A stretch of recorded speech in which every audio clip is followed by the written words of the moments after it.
निशाना बनाकर बड़े ऑपरेशन को अंजाम दिया। लगातार हो रहे इन हमलों ने पूरे इलाके में तनाव को और भी ज्यादा बढ़ा दिया है।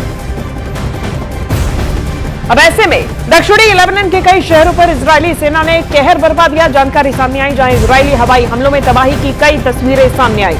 दाहिए और बेरूत के दक्षिणी इलाकों में हालात एक बार फिर तनावपूर्ण हो गए, जहां आईडीएफ के हवाई हमलों ने कई रिहायशी इमारतों को भारी नुकसान पहुंचाया। ये तस्वीरें आप देखिए, ये बेरूत का इलाका है और इजरायली सेना की तरफ से दावा किया गया कि उन्होंने हिजबुल्लाह के ठिकानों को ही निशाना बनाया। हालांकि जो तस्वीरें हैं वो कुछ और ही बयां कर रही, क्योंकि ये जो है वो रिहायशी इलाकों की तस्वीरें हैं। यहाँ पर मिसाइल दागी गई और देखते ही देखते ये पूरी इमारत धराशायी हो गई। ये दूसरी तस्वीर में ये कैमरे में रिकॉर्डिंग, लाइव रिकॉर्डिंग इस बम ब्लास्ट की। सीधा एक मिसाइल आती है और अचानक तेज ब्लास्ट होता है। और ये तीसरी तस्वीर, धुएं का गुबार उठता हुआ।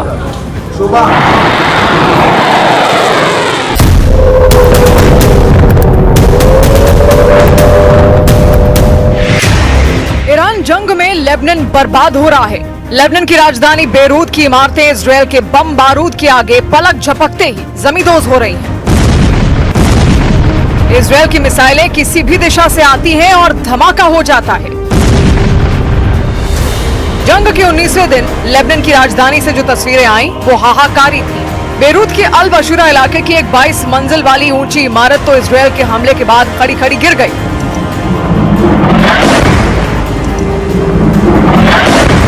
जोरदार आवाज आई, काले धुएं का गुबार उठा और आसमान छूने वाली इमारत कुछ सेकंड में मिट्टी में मिल गई। ये दिल दहला देने वाली घटना आसपास के लोगों ने भी देखी और जैसे ही इमारत धड़ाम से गिरी, उन्होंने घबराकर चीखना शुरू कर दिया।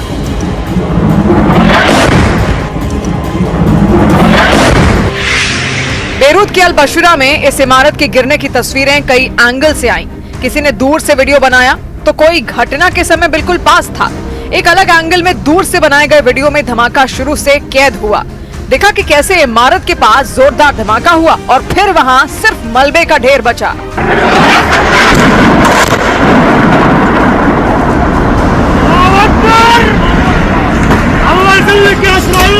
यह हालत बेरूत की केवल एक इमारत की नहीं बल्कि कई इमारतों की हुई।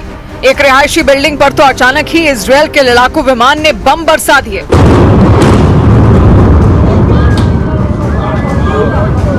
लेबनान ईरान के प्रॉक्सी कहे जाने वाले हिजबुल्लाह का गढ़ है। बेरूत में हिजबुल्लाह के लड़ाकों के कई ठिकाने हैं, जिन्हें ठिकाने लगाने के लिए इजरायल लेबनान में भी लड़ रहा है।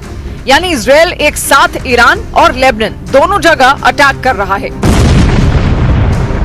बेरूत की बर्बादी इसी का नतीजा है, जहां के एक बड़े हिस्से में इमारतें खंडहर में बदल गईं, लोग बेघर हो गए और दिन रात वहां सायरन की आवाज गूंजती रही। लेबनान के दक्षिणी हिस्से में हिजबुल्लाह के कई ठिकाने हैं, जिन्हें बर्बाद करने के लिए इजरायल ने 12 घंटे में 50 हमले कर डाले। यानी हर कुछ मिनट में वहां मौत बरसी और ये सब हिजबुल्लाह की वजह से हुआ, जो ईरान के साथी हैं और इजरायल ईरान की लड़ाई में बलि का बकरा बनते दिख रहे हैं।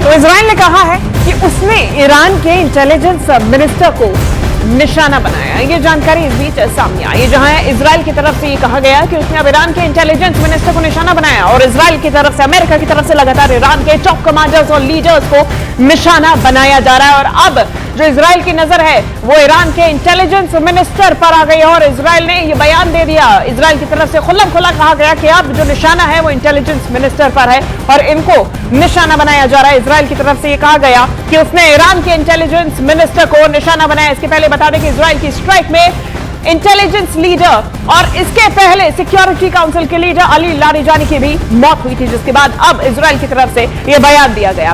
तो दूसरी तरफ इससे पहले ईरान ने अमेरिका और इजरायल के साथ जारी जंग में अपना एक और बड़ा लीडर गंवा दिया है। कल पहले अमेरिका और इजरायल की तरफ से दावा किया गया और यह दावा हुआ, लेकिन बाद में ईरान ने भी अपने top security ball Ali Larijani के मारे जाने की पुष्टि कर दी। साथ ही ईरान ने लारिजानी की मौत का बदला लेने की भी कसम खा ली। अब ईरान के राष्ट्रपति मसूद पेजेश्कियान ने शोक संदेश में लारिजानी को एक कीमती और महान व्यक्ति बताया। उन्होंने कहा कि लारिजानी ने इस्लामिक रिपब्लिक के दौर में कई अहम भूमिकाओं में काम किया और ईरान का दावा है कि लारिजानी की हत्या अमेरिका और इजराइल के हमले में हुई। ईरान इसका बदला लेकर रहेगा।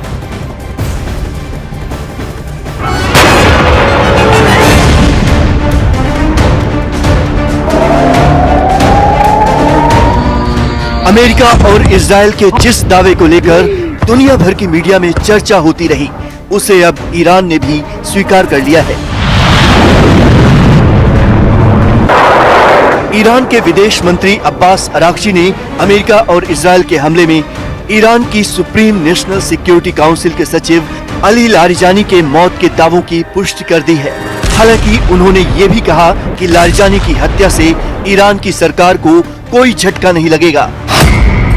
अब्बास अराक्ची ने कहा कि अमेरिका और इजराइल अभी तक क्यों नहीं समझ पाए कि ईरान की इस्लामिक रिपब्लिक एक मजबूत राजनीतिक ढांचे वाली व्यवस्था है, जिसमें स्थापित राजनीतिक, आर्थिक और सामाजिक संस्थाएं मौजूद हैं। किसी एक व्यक्ति की मौजूदगी या गैर मौजूदगी इस ढांचे को प्रभावित नहीं करती। वहीं IRGC यानी इस्लामिक रिवॉल्यूशनरी गार्ड कॉर्प्स ने भी लारिजानी की मौत की खबर के बारे में जानकारी दी है। लारिजानी पर उस वक्त इजराइल ने हवाई हमला किया जब वो अपनी बेटी से मिलने पर्दिस इलाके में गए थे। वो अपने बेटे और बॉडीगार्ड्स के साथ अपनी बेटी के घर पर मौजूद थे। तभी इजराइल की मिसाइलों ने ऐसा जबरदस्त हमला किया कि पूरी इमारत ढेर हो गई।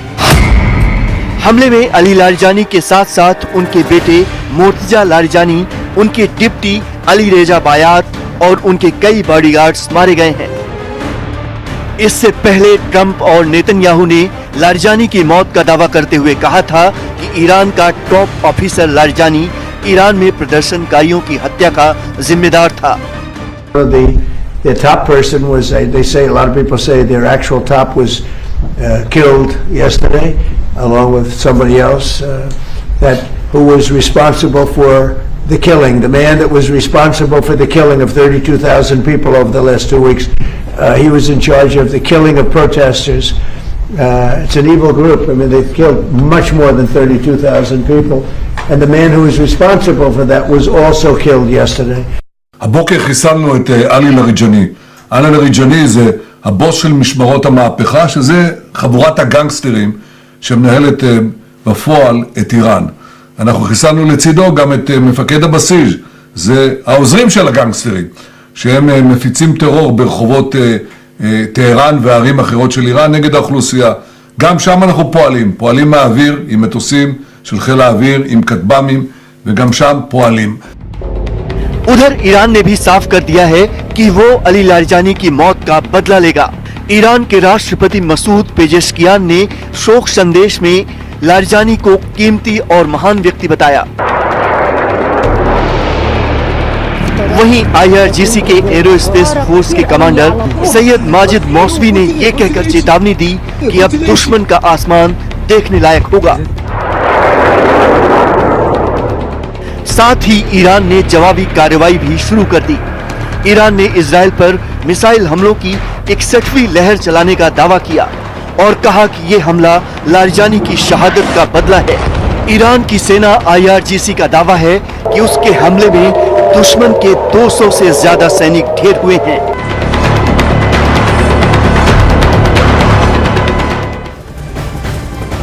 तो अमेरिका और इजराइल की तरफ से जिस तरह ईरान पर लगातार हमले हो रहे हैं, उससे साफ है कि ईरान की टॉप लीडरशिप उनके निशाने पर है।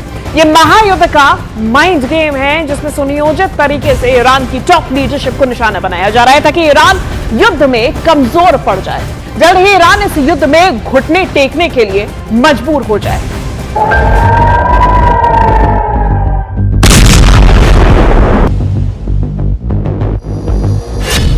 महायुद्ध का माइंड गेम।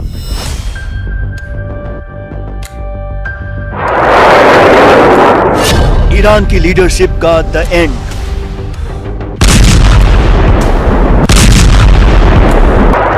अमेरिका और इजराइल जिस तरह चुन चुनकर ईरान की टॉप लीडरशिप को निशाना बना रहे हैं, उससे साफ है कि ट्रंप और नेतन्याहू ने इस युद्ध को माइंड गेम से जीतने की रणनीति तैयार की है। इसी कड़ी में चुन चुनकर उन नेताओं को निशाना बनाया जा रहा है जो ईरान की राजनीति और वहां की सेना में अपना विशेष प्रभाव रखते हैं। पहले इजराइल ने ईरान के सुप्रीम लीडर को निशाना बनाया, लेकिन जब उनकी मौत के बाद भी ईरान ने घुटने नहीं टेके तो एक एक करके अब उन नेताओं को निशाना बनाया जा रहा है जिनकी वजह से ईरान इजराइल और अमेरिका के खिलाफ युद्ध में टिका हुआ है।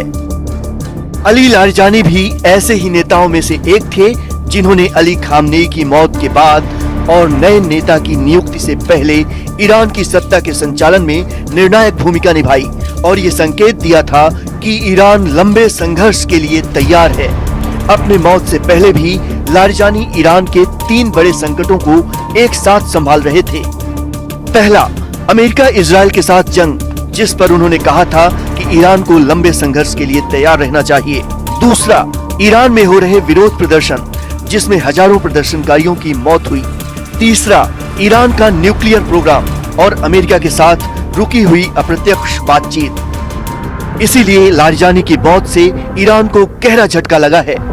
अमेरिका और इजराइल ने एक तरफ अली लारिजानी पर हमला किया तो वहीं दूसरी तरफ ईरान की बासिज फोर्स के चीफ गोलेम रेजा सोलेमानी को भी निशाना बनाया। Basij force revolutionary guard corps की एक संगठनात्मक सहायक संस्था है जो ईरानी सरकार की सुरक्षा शाखाओं में से एक है और आंतरिक संकटों के प्रबंधन और विरोध प्रदर्शनों को दबाने और नियंत्रित करने में निर्णायक भूमिका निभाती है। इसके चीफ पर हमला करना ईरान को घरेलू मोर्चे पर कमजोर करने की रणनीति है। उनकी तो उन्होंने चौथी पीढ़ी की लीडरशिप तक को खत्म कर दिया था। देखिए, इस स्ट्रेटजी के बारे में सबसे पहले तो मैं ये कहूंगा कि स्ट्रेटजी नहीं है, ये नई स्ट्रेटजी नहीं है। जब से युद्ध शुरू हुए हैं ये स्ट्रेटजी काफी कॉमन है। अब महाभारत में देख लीजिए कि महाभारत को लोग कैसे याद करते हैं, जब बड़े बड़े महारथियों के वध हुए, जिनको बोलते हैं वही वध आज की डेट में ये जो टारगेटेड किलिंग है ये वही वध है। पहले भी ईरान के कई लीडर्स को एयर स्ट्राइक में निशाना बनाया गया, जिनमें IRGC प्रमुख Hossein Salami, air force chief Amir Ali Hajizadeh, intelligence chief Mohammad Kazemi, air defence force के चीफ दाऊद शेखियान, सुरक्षा परिषद के सेक्रेटरी अली शमकानी समेत कई बड़े चेहरे शामिल थे। मतलब इजराइल और अमेरिका के निशाने पर सिर्फ ईरान के ठिकाने नहीं, पूरी कमांड चेन है और ये सोची समझी रणनीति के तहत किया जा रहा है ताकि उन सभी लोगों को खत्म कर दिया जाए जो इजराइल और अमेरिका के खिलाफ युद्ध में फैसले ले सकते हैं और उन्हें तगड़ा जवाब दे सकते हैं।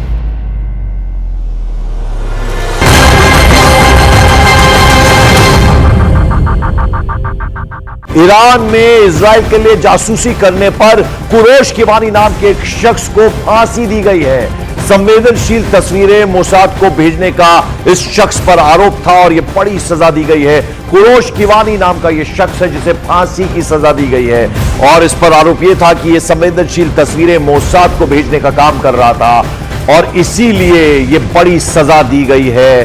कुरैश किवानी नाम का यह शख्स है, तो ईरान ने ये सख्त स्टेप उठाया है और इस पर आरोप ये था कि ये संवेदनशील तस्वीरें जो है वो मोसाद को भेजा करता था और जिसके लिए इसको ये सजा सुनाई गई और कुरैश किवानी शख्स का नाम है जिसे कि फांसी दी गई है, फांसी की सजा इसे दी गई है। तो आपको बता दें, इजराइल के लिए जासूसी करने का गंभीर आरोप इस शख्स पर लगा था जिसके चलते फांसी दी।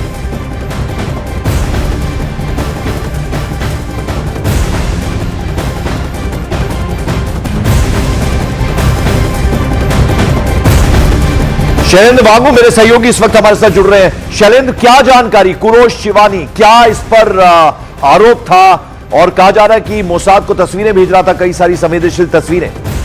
देखिए, बिल्कुल पंकज, ये पहला ऐसा मामला है जब से ये वॉर शुरू हुआ है और ये वहां की एजेंसी जो ईरान की है वो ये कंफर्म कर रही हैं कि एक जासूस को उन्होंने लेबल जासूस के तौर पर उसको किया और ये कहा है कि ये मोसाद के लिए काम कर रहा था ईरान के अंदर रहते हुए, और ये सेंसिटिव इलाकों की, संवेदनशील इलाकों की तस्वीरें जो जानकारी है वो साझा मोसाद के साथ कर रहा था, जिसके बाद इस पे आरोप तय किए गए और इसको एग्जीक्यूट यानी इसको मौत की सजा दी गई है। ये एक बड़ा डेवलपमेंट है इसलिए क्योंकि ये पहला ऐसा मामला है जबकि ईरान ने ये दावा किया है कि उन्होंने एक ऐसे शख्स को पकड़ा है जो इजराइल के मोसाद के लिए काम कर रहा था और उसको मौत की सजा सुनाई गई। उसकी आइडेंटिफिकेशन भी सामने आई है और ये आरोप लगाए गए हैं कि वो मोसाद को जो सेंसिटिव इंफॉर्मेशन है और जो सेंसिटिव तस्वीरें हैं वो भेज रहा था ईरान से सीधे मोसाद के पास। Thank you so much Shailendra Wangu इस अपडेट, इस जानकारी के लिए। इस बीच बड़ी खबर है, इजराइल ने कहा है कि उसने ईरान के इंटेलिजेंस मिनिस्टर को निशाना बनाया है, यानी एक के बाद एक जो लीडरशिप है ईरान की उसे खत्म करने का काम इजराइल कर रहा है। और अब इजराइल की तरफ से कहा गया है कि ईरान के एक इंटेलिजेंस मिनिस्टर को निशाना बनाया गया है, यानी अली खामनेई से जो शुरुआत हुई थी उसके बाद एक कमर तोड़ने का काम इजराइल अमेरिका के साथ मिलकर कर रहा है। और अब इजराइल की तरफ से यह दावा किया गया कि इंटेलिजेंस मिनिस्टर को निशाना बनाया गया है, यह इजराइल ने बड़ा दावा किया है।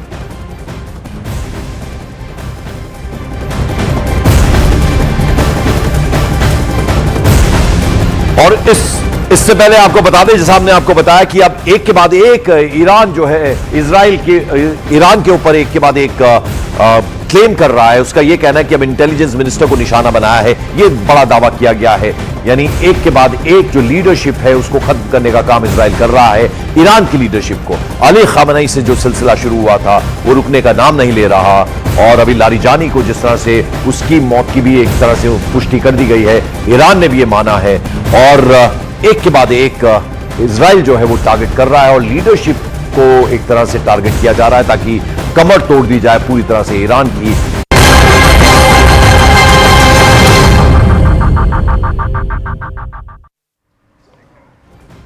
इस बीच ईरान ने इजराइल के लिए जासूसी करने पर फांसी की सजा दे दी है। कुरोश कीवानी नाम के एक शख्स को यह फांसी की सजा दी गई। संवेदनशील तस्वीरें मोसाद को भेजने का इस शख्स पर आरोप लगाया गया और इस बीच ये जानकारी सामने आई कि इस शख्स को फांसी की सजा दी गई है। बता दें कि ईरानी नागरिक ये बताया जा रहा है और ये कुरोश कीवानी नाम का शख्स इजराइल को, मोसाद को ईरान की संवेदनशील तस्वीरें दे रहा था, जासूसी कर रहा था और इसी पर फांसी की सजा दी गई है। कुरोश केवानी नाम के शख्स को फांसी की सजा दी गई। संवेदनशील तस्वीरें मोसाद को भेजने के आरोप इस शख्स पर लगाए गए हैं।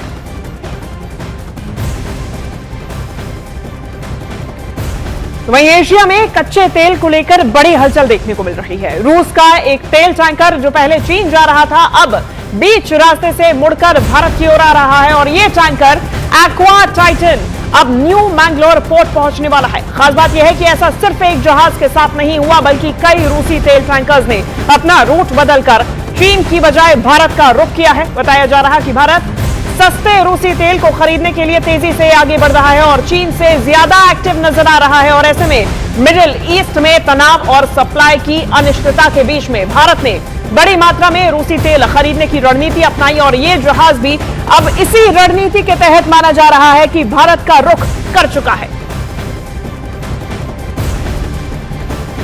तो ये तस्वीरें आप देखिए, ये एशिया में कच्चे तेल को लेकर हलचल के बीच में एक बड़ा ट्विस्ट एंड टर्न देखा गया, जहां इस हलचल के बीच में रूस का एक तेल टैंकर पहले चीन की तरफ जा रहा था और अब बीच रास्ते भारत की तरफ रुख कर चुका है।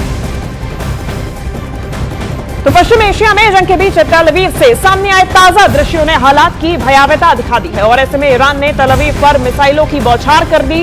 बेन गुरियन एयरपोर्ट के पास क्लस्टर हथियारों के विस्फोट दर्ज किए गए। सामने आए वीडियो में मल्टी लेवल पार्किंग स्ट्रक्चर के भीतर आग के गोले और लगातार धमाके साफ दिखाई दे रहे हैं और इन धमाकों से आसपास के इलाकों में दहशत फैल चुकी है। ये तस्वीरें आपके सामने, जहां बेन गुरियन एयरपोर्ट जैसे संवेदनशील स्थान के पास इस तरह के विस्फोटों ने सुरक्षा चिंताओं को और भी ज्यादा गहरा कर दिया है। अब हालात पर सुरक्षा एजेंसी कड़ी नजर बनाए हुए हैं। दूसरी तरफ ये तस्वीरें जो सामने आ रही हैं, इसने लोगों को भी दहशत में डाल दिया है। ये तस्वीर आप देखिए, ये बेन गुरियन एयरपोर्ट के पास की तस्वीर है और इजराइल में तल अवीव पर यह बड़ा अटैक माना जा रहा है। ईरान की तरफ से लगातार हमले जारी हैं और इजराइल के बेन गुरियन एयरपोर्ट को अब निशाना बनाया गया।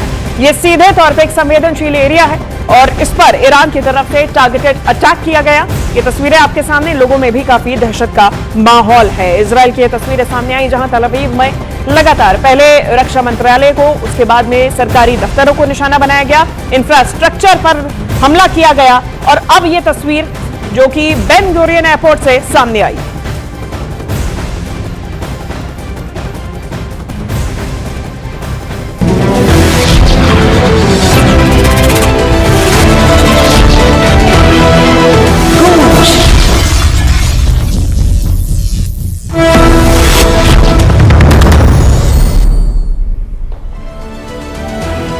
नमस्कार, आप सभी का बहुत बहुत स्वागत है। मेरा नाम रूबिका लियाकत है। 4:50 हो रहे हैं और आप देख रहे हैं गूंज न्यूज 18 इंडिया। बीते रविवार को पश्चिम बंगाल सहित 5 राज्यों के चुनावी तारीखों का ऐलान हुआ। ऐसे ही आपके सामने बैठी थी, उन तारीखों का ऐलान कर रही थी, लेकिन तब ये कह रही थी कि असल खेल अब धीरे धीरे शुरू होगा, ध्यान रखिएगा। और वो खेल शुरू हो चुका है। सबसे ज्यादा चर्चा में अगर कोई राज्य तो पश्चिम बंगाल, क्योंकि भारत के पूर्वी इलाके का ये इकलौता राज्य है जहां बीजेपी कभी सत्ता में नहीं आई। और इस बार बंगाल में ममता बनर्जी को उनके ही खेल में मात देने की पुरजोर तैयारी करती हुई भारतीय जनता पार्टी दिखाई दे रही है। चुनावी तारीख के ऐलान के 24 घंटे के बाद, यकीन मानिएगा, 24 घंटे के भीतर भारतीय जनता पार्टी ने 144 सीटों पर प्रत्याशियों का ऐलान कर दिया। और इस लिस्ट में सबसे चौंकाने वाली सीट पता है कौन सी थी? भवानीपुर। राजधानी कोलकाता की इस सीट पर बीजेपी ने नेता प्रतिपक्ष शुवेंदु अधिकारी को चुनाव में उतारा। इस सीट से 2021 में नंदीग्राम में शुवेंदु अधिकारी से हारने के बाद ममता बनर्जी उपचुनाव जीतकर विधायक बनी। यानी बीजेपी ने 2021 में ममता बनर्जी की चाल को उन पर ही आजमा दिया। 2021 में ममता बनर्जी शुवेंदु अधिकारी को घेरने के लिए नंदीग्राम पहुंच गई थी, याद कीजिए। वो लड़ती हमेशा भवानीपुर से थी, शुवेंदु अधिकारी उनके साथ ही रहा करते थे। उनको सबक सिखाने के लिए नंदीग्राम पहुंचे और नंदीग्राम से शुवेंदु अधिकारी चुनाव लड़ रहे थे। दीदी को तब हार मिली, शुवेंदु अधिकारी जीत गए। परसेप्शन की लड़ाई, भले ही पश्चिम बंगाल में चुनावों के साथ वो जीतने की कोशिश में हो, लेकिन वो सीट वो हार गई। अब इस बार बीजेपी ने पहले ही शुवेंदु अधिकारी को भवानीपुर से चुनावी मैदान में उतार दिया। अब अगर ममता बनर्जी अपनी सीट बदलती है तो मैसेज क्या जाता है कि वो शुवेंदु अधिकारी से घबरा गई। सीधी सी बात, बंगाल की सियासत की पुरानी खिलाड़ी ममता बनर्जी को यह बात मालूम है। टीएमसी ने भी अपनी लिस्ट में ममता बनर्जी को भवानीपुर सीट से उतारा। यानी बंगाल की लड़ाई का सेंटर ऑफ अट्रैक्शन इस बार नंदीग्राम की जगह पर भवानीपुर बनने वाला है। लेकिन भवानीपुर के कुछ मैथमेटिकल कैलकुलेशन हमें यह बताते हैं कि वहां इस बार जो है 2026 की हॉट सीट बनने के बाद कैसे गुणा भाग हुआ, क्यों यह दिलचस्प रहेगी सीट। और दो चेहरों की वजह से नहीं, आंकड़ों की वजह से। 2021 के उपचुनाव में ममता बनर्जी इस सीट से 58,000 से ज्यादा वोटों से जीती थी। पेन और पेंसिल और पेपर लेकर बैठिएगा, समझिएगा इसकी गणित। तो ममता बनर्जी इस सीट से 58,000 से ज्यादा वोटों से जीती थी और वो उपचुनाव था। सरकार टीएमसी की बन चुकी थी। उन नतीजों के बाद भवानीपुर में बहुत कुछ बदल चुका है। नवंबर 2025 में पश्चिम बंगाल में चुनाव आयोग ने क्या किया है? SIR, special intensive revision. सिर्फ भवानीपुर सीट पर एसआईआर प्रक्रिया में आपको पता है मतदाता सूची से कितने लोग कट गए हैं? 47,000 से ज्यादा नाम हट गए हैं। 47,000 की संख्या को याद रखिए। 2021 के विधानसभा चुनावों के दौरान टीएमसी के शोभनदेव चैटर्जी की जीत का अंतर यह था 28,719। 2016 में जब विधानसभा चुनाव के दौरान ममता बनर्जी भवानीपुर सीट से लड़ रही थी, तब कांग्रेस की दीपा दास मुंशी के सामने ममता दीदी की जीत का अंतर था 25,000 वोटों का। और अब बीजेपी हटाए गए 47,000 वोटर्स में भवानीपुर का किला फतह करने का सपना संजो रही है, देख रही है, क्योंकि बीजेपी को लगता है कि इन फर्जी वोटरों का ही इस्तेमाल बोगस वोटिंग के लिए होता था। यानी बीजेपी ममता बनर्जी के एक सीट पर उलझाने की रणनीति को बना चुकी है। लेकिन सियासत में आपकी रणनीति कितनी सटीक बैठती है वो इस बात पर निर्भर है कि आपका नैरेटिव कितने वोटरों तक पहुंचता है और किसके दिल में घर कर जाता है। ममता को घेरकर बीजेपी अपने वोटर को यह मैसेज देने की कोशिश में जुटी है कि ममता बनर्जी को बीजेपी इस बार हरा देगी, और यह मैसेज देने के पीछे की वजह अपने वोटरों को बूथ तक पहुंचाना है। क्योंकि 2021 के विधानसभा चुनावों के पहले और नतीजों के बाद जिस तरह हिंसा हुई थी पश्चिम बंगाल में, बीजेपी की चुनौती वो हिंसा से निपटने की। उसका वोटर डर गया था, वो बाहर नहीं निकला था वोट डालने के लिए। ये बीजेपी कहती है। ममता ने या ममता के उनके गढ़ में घेर कर बीजेपी यही मैसेज दे रही है वोटर को कि देखिए हमने इनको हराने के लिए तैयारी पूरी कर दी है, बस अब आपके साथ की जरूरत है। 15 साल की एंटी इनकम्बेंसी से लड़ रही ममता बनर्जी के सामने शुवेंदु अधिकारी के अलावा दूसरी चुनौती एसआईआर है। जिस तरह दीदी चुनाव आयोग पर हमलावर है, उसे दिखाकर बीजेपी ये मैसेज देने की कोशिश में जुटी है कि ममता दीदी एसआईआर के बाद घबरा गई है। पर ममता बनर्जी की परेशानी की वजह नैरेटिव से ज्यादा एसआईआर के आंकड़े हैं। क्यों? आंकड़े सामने रखिए, बताते हैं।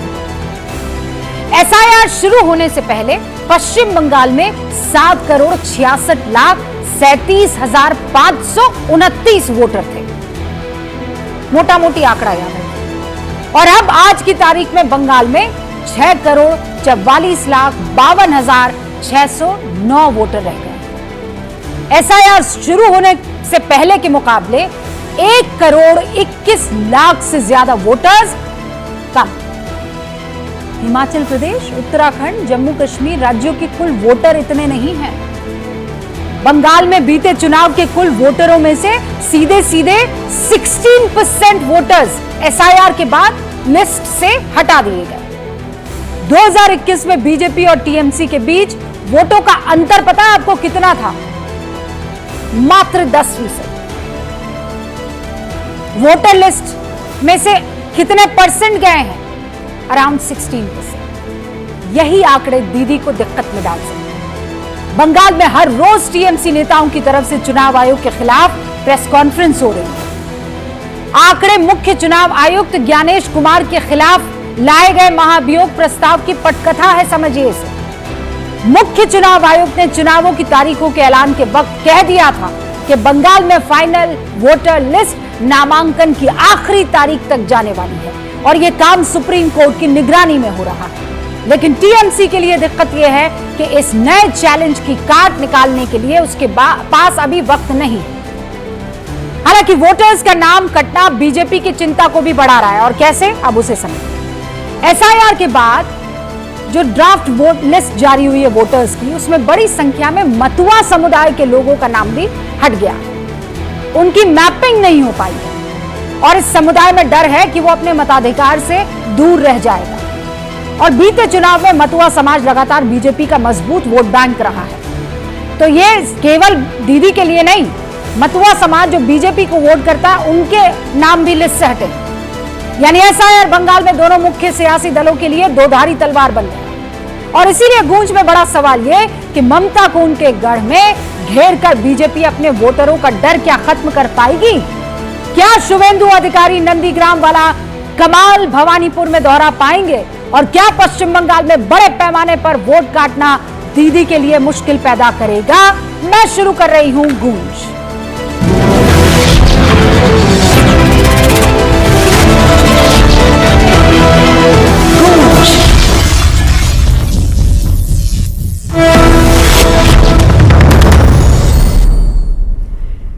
सारे खास मेहमान हमारे साथ जुड़ चुके हैं। जल्दी से मैं आपका तारुफ करवा देती हूं। भारतीय जनता पार्टी से हमारे साथ उनके राष्ट्रीय प्रवक्ता जफर इस्लाम साहब दिख रहे हैं। समाजवादी पार्टी से उनके राष्ट्रीय प्रवक्ता अनुराग भदौरिया जी दिख रहे हैं।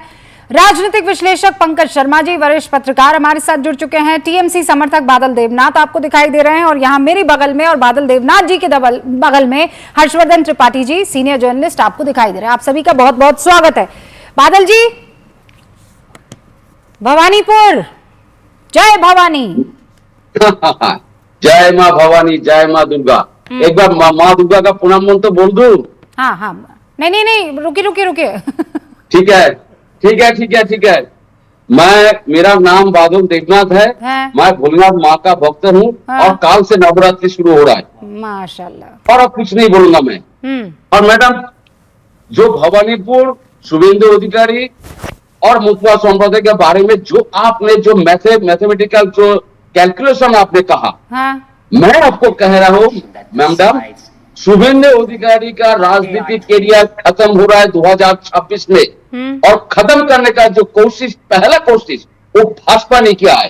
क्योंकि शुभेंदु अधिकारी जानता था नवंदीग्राम में वो हार रहा है। बादल जी, वो 2000 खत्म कीजिएगा, बस इतना बता रही हूँ।